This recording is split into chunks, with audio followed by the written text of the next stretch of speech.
भूमि पर स्थित बिंदु X से ऊर्ध्वाधर टावर PQ के शीर्ष Q का उन्नयन कोण 60 अंश है। बिंदु X से 40 मीटर ऊंचाई पर स्थित बिंदु Y से Q का उन्नयन कोण 45 अंश है। टावर PQ की ऊंचाई और दूरी PX ज्ञात कीजिए। ये हमारा PX है, इसको भी मान लेते हैं पॉइंट, मान लेते PQR मान लेते हैं। सबसे पहले देखिए, ये एक कोई PQ हमारी टावर है जिसकी ऊंचाई हमने h मानी है, यही हमको निकालना भी है।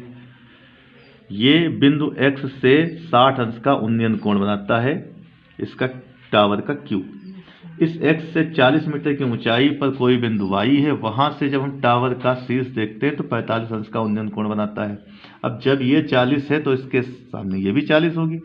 पूरी ये H थी तो उसमें H से ये 40 कम हो जाएगा, तो ये बचेगा H माइनस 40। इसको हमने X मान लिया, ये भी हमारा X। पहले इसमें हम ले लेंगे त्रिभुज PQX में, त्रिभुज PQX में tan का फार्मूला लगा देंगे। tan 60 बराबर हमारे पास लंब बटे आधार। लंब हमारा है H, आधार हमने X माना है, इसका मान होता है √3, ये H बटे X। तिरछी गुणा कर दें तो H बराबर हो जाएगा √3x, समीकरण 1 हो गई। अब हम ले लेंगे त्रिभुज RQY में, त्रिभुज RQY में इस बार फिर से हमारा tan 45 अंश बराबर लंब, लंब इस बार है हमारा H माइनस 40, आधार हमारा जब यहाँ पर X है तो ऊपर भी हमारा आधार X ही रहेगा, ये 1 होता है। ये H माइनस 40 बटे X, नीचे 1 मान के कैंची की गुणा कर लें तो X बराबर H माइनस 40। इसके बाद में इसका हम मान डाल दें, ये लिखा हुआ था हमने, तो ये x बराबर इसका मान था √3x माइनस 40। इसको हम इधर भेज दें, इसको इधर ले आए तो ये 40 इधर आके प्लस का हो जाएगा, ये √3x और ये वाला x इधर भेज दिया हमने। यहाँ पर x अगर कॉमन ले लें तो √3 माइनस 1 हो जाएगा, ये 40। ये नंबर गुणा कर रहा है तो उधर जाके भाग करेगा, तो इसका मतलब x का मान हो जाएगा 40 बटे √3 माइनस 1। जब इस तरीके से नंबर आ जाता है रूट में तब हम तुरंत कहते हैं परिमेयीकरण, इसको बोलते हैं।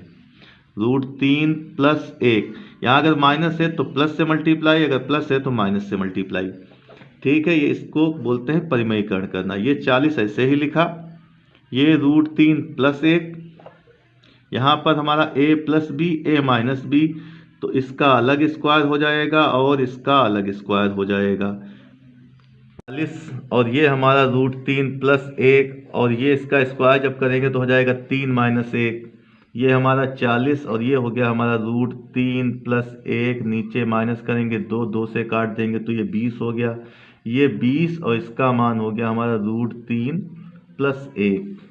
ये हमारा आ गया क्षैतिज दूरी, क्षैतिज दूरी जिसको हमने px बताया था, px की वैल्यू x मानी थी, और ये आ गया हमारा 20 ब्रैकेट में √3 प्लस 1 मीटर।